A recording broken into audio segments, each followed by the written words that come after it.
ஆலய திருநீரை அணிந்திடுவோம்,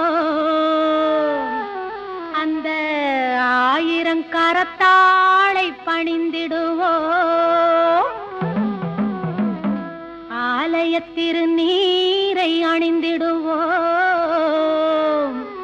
அந்த ஆயிரம் கரத்தாளை பணிந்திடுவோம்.